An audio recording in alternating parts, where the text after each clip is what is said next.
Good morning, good afternoon, good evening.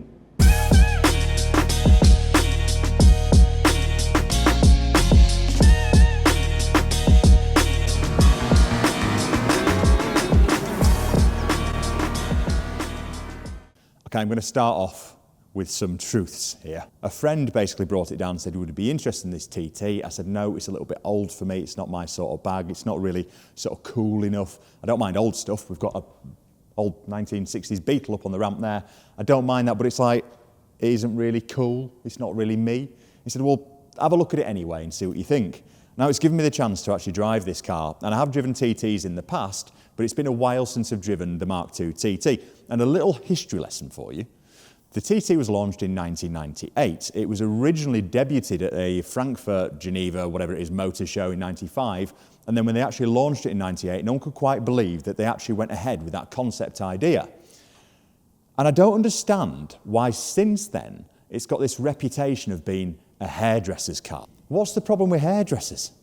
So my barber, a guy called Lee, really nice bloke, salt of the earth, very manly, he's got tattoos on his face.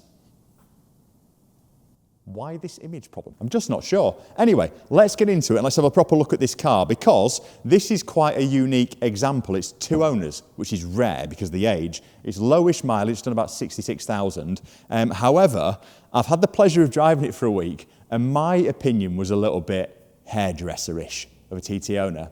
However, it's kind of changed a little bit. So let's just start off with how it looks, because the TT's developed over its different models, this being a Mark II. I think it looks good. And I don't know if I'm on my own there, but when you kind of look at the competition in this market, which is sort of sub £5 grand, 15-year-old sports car, what have you got? You've got potentially the Nissan 350Z, which I think is a bit ugly. You've got the Porsche Boxster, which has got the same sort of connotations that this car has got. And you've got potentially the Mazda MX-5 Mark III for a bit of a ropey older one. So they're all sort of fitting into the same category, aren't they, which is hairdresser and a little bit of a sort of wet image. And I don't understand it. I genuinely think this car looks good, and I think it's aged really, really well. So this is Daytona Grey, which is a particularly nice colour on a car. I think the only thing that this needs, for me, is potentially to have the wheels done in black or dark grey, and then this really cool fuel filler in the same colour as well. I think that might just bring it back to life a little bit and potentially tint the rear windows. But I actually like the way that they look. I think they look special in a way. Now, I went to a shop in Bingley about a week ago when I was driving this car, and when I came out of the shop, there's a guy walking past, and this car was parked outside, and we sort of caught eyes, and it was sort of like a little bit, I thought, does he recognise me from the telly? Probably not. But there's that sort of weird, do I know you type thing. And then I opened the car, and when I unlocked the car, he stopped and turned around and went, I'm thinking about buying a TT. Genuinely, sounds like I made it up. What do you think of them? And I'm going to tell you exactly what I told him. I'm a little bit in love with it, and I'm not sure how to feel. I've got a missus and a child. I'm not a hairdresser. But then again, so's Lee, my barber. He's got a missus and a child, and tattoos on his face. I'll keep going back to that. He wanted to sit in it. He wanted to have a bit of a play in it, and he absolutely loved it, and it was a really nice experience. And there's not many cars out there where people have approached me and asked about the car. And I wonder if I've been missing a trick with the Audi TT. Is this not something that has got more of a cult following than I maybe thought in the first place? Would I have this or would I have a Boxster? I don't actually know. I think you look just as stupid in either. There's no difference in that respect. So let's have a proper look around it, see what you think, and then what I'm going to do is I'm going to get this car out on the road and show you why I think the image is spoiling it a little bit. Oh. Sorry. Here we are inside the wonderful Audi TT. You like that, didn't you, Alex? We've got a new camera guy in. This is the new man who's now here. Anyway, let's have a look inside this car. It's genuinely a lovely place to sit. You feel like you're in a sports car because it is meant to be a sports car. You're in a nice seating position. You can get nice and low, but it's got a nice flat bottom steering wheel. Everything's where you want it to be. The gear stick is super cool. I love it in here. It just feels right. Now, this car is not without its problems, which is surprising, isn't it? Because this is meant to be German build quality. We do have a replacement part for that. Now, That did gobsmack me, to be fair. You expect it to be a little bit better than that. But then when you look at kind of the competition again, everything's falling apart on this year. So it's character, as an estate agent would call it. The other thing that I like about this as well, I mean, there's loads of service history with it, as you'd expect on a two-owner car. How rare is this? It's got the original mints that you get when you buy an Audi TT, which I can only assume is to keep your breath smelling nice for the boys, girls. So that's quite a nice touch as well. I dread to think what they're like now. Is there a date on here? Best before 2018. So 10 years on these. Probably wouldn't eat those. These are the parts that we're going to fix. I think they're the parts to fit the glove box with. But yeah, overall, it's a lovely place to sit. Now, they do lots of different variants of these. The TTS arguably is the one that I'd probably want to buy because it's all about more power and it's quattro. Now, this one is arguably the base model, 2-litre TFSI with 200 horsepower. It's front-wheel drive with a manual gearbox. It is very much no thrills. And the problem I had with it, first of all, when it came in, I thought, it just ain't going to be fast enough because being an Audi, you'd expect it to be a bit of a lump of a car. It drives exceptionally well. And what I'm going to do is I'm going to put Alex to the test because he's on day 2 now. He's survived into his second day. I'm going to put him on the test and we're going to get out, have a bit of fun in this TT, and I'm going to hopefully show you why I think it drives better than the title that for some reason it's got of being a hairdresser's car. So let's hit the road. Okay, let's start off by dispelling the first myth. Is an Audi TT slow? I'm going to erect my spoiler for this. I assure you it is not. Are we ready?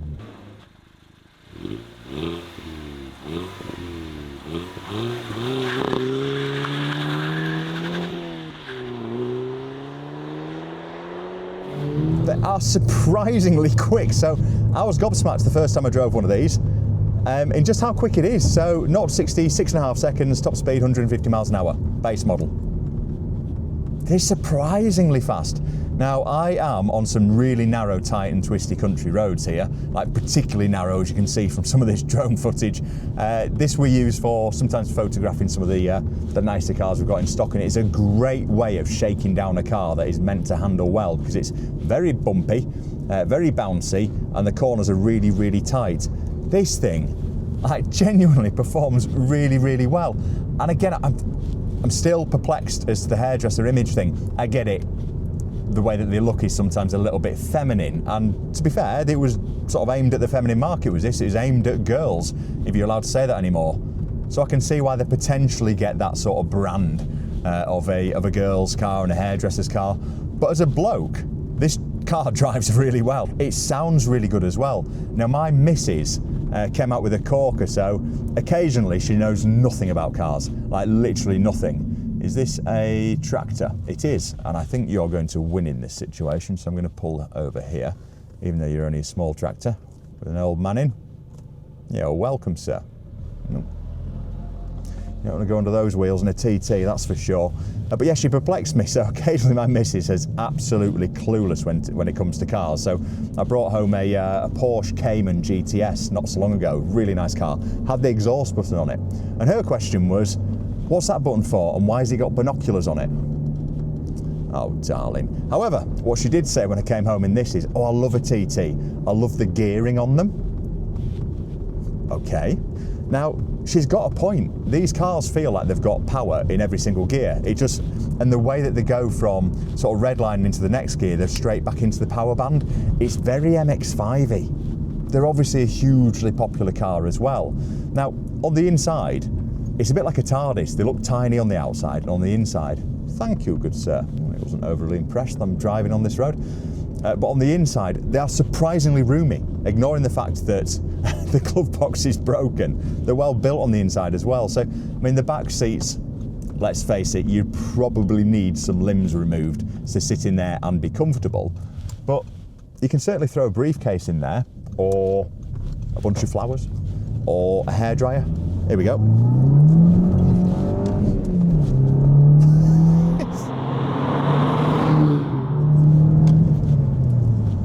Less than £5,000. I don't know what else you're buying. So no, sorry, I got distracted there by the opportunity to floor it again. But yeah, the inside of them, everything's where you want it to be. Everything feels right. The gear stick's in great position in relation to the steering wheel. You're not having to reach far as well. This really is a driver's car, and there's an argument there that driver's car market, and I appreciate that this is about to sound really, really sexist, and I promise it isn't, but let's face it, when people are talking about driver's cars and performance stats and all that sort of stuff, it does tend to be aimed at blokes.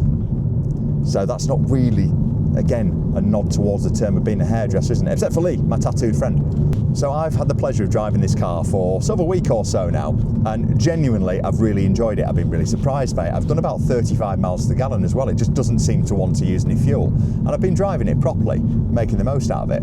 On a tight road here, I'm fitting through all of the gaps. It's easy to park. The turning circle is really tight on it as well. We noticed that earlier when we were filming that footage back on that country road there. It was easy to turn round. Is it not everything that you possibly want? The boot as well, huge. I had a mate who used to be a mechanic, still is a mechanic. He used to work in the business next door where I was before, and he was a proper lad. He was a southerner and he was really hard on that, and he had a tattoo on neck. I don't know if he watches these. Don't beat me up. But he was a proper lad's lad. Beer drinking, tattooed, you know, I'll fight you. Started on me once. Utterly charming. But he drove a TT as well. But he was a proper petrol head. And I can sort of see why now. He wasn't bothered by the image. He'd just batter you. So I can see why there's sort of becoming a bit of a following on this. Even this, the 2-litre manual non-quattro. I think I almost prefer it as not a quattro. I like the fact that the front wheels light up and you get a little bit of torque steer. It sort of reminds me of, I had a Vauxhall Nova back in the day, and I put a 2-litre red top engine out of a Vauxhall Cavalier, and that thing used to torque steer. It went sideways quicker than it went forwards. It was a brilliant car, and there's a little bit of a feeling of that to it. It's kind of quite raw, but yet refined. I love it. So I like this car that much. I'm going to give it away. Yes. I did mention this on one of the videos before, and I've decided that I am going to do it. And when I say give it away, what I mean is I'm going to sell a ticket in which you can win it.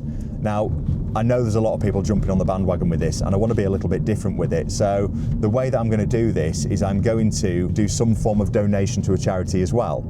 Now, there's reasons that I want to do this, and I hope that you're still with me at this stage, and I'll look at the analytics, see whether or not I lost you all. But the reasons I want to do this are for several reasons. Number one, I want to try it. There's loads of competition companies out there that are doing very well, and from a business point of view, they're earning quite a bit of money doing it. So I do want to try it. Bear me a minute at this junction. The other reason is I really like the idea of somebody winning a car for £1 or £2 or whatever. I think it's a great concept, and I like that, and I'd love to be handing over a car to somebody for a couple of quid. So I like that idea as well. But the third reason, and this is where I want to be a little bit different with it, and I know a couple of guys have done this in the past, and I think this is a great idea. Look at this Volvo coming the other way. How cool is that? Give away one of those. Is I want to do some sort of a charity donation. Now, I like that concept because I like the idea of somebody else benefiting from something that I'm doing. So there'd be a winner, there'd be someone in a charity that'll do well as well. Now, I'm looking for ideas for charities. There's a couple of charities that are close to my heart, mainly to do with mental health and that sort of stuff, and I think that might be something that I end up going with. But at the same time, if you know of a really, really good cause, and it's really important to me that it's not a big, massive company that are running a charity. So, you know, I know that some of these big companies do good jobs, but I also don't like the fact there's a massive sort of payroll within them as well, and you know, the CEO's taking £250,000 out of them. That doesn't sound like a charity to me. So I'm talking about charities that are close to home, really important, maybe one individual or a group of individuals, or animals. I like animals a lot. So there we have it, a little review of the Audi TT. I don't think it's a hairdresser's car. You're welcome to win it. The competition is now live, so there's going to be a link in the comments below. Yes, I know some people said don't do it, but I'm going to do it anyway because I'll do what I want. Tickets are £2. All information's down below. It'd be great if you bought a ticket. You'll be supporting, obviously, the channel because we can make some revenue from it. We'll always put it back into the channel. You'll be benefiting a charity as well. We'll have that decision made in the next week or so as to what charity we're going to use after this video has been dropped. That will be linked onto the next video. I'm not going to be banging the drum about this all the time. It's not the sort of guy I am. I appreciate that you're here for the content about the car dealership, and there's plenty more of that to follow.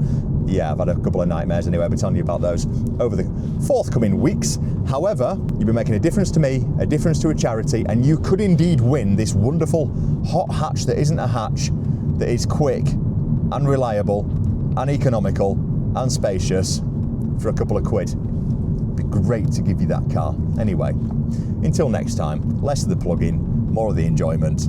I'll see you on the next one. Cheers.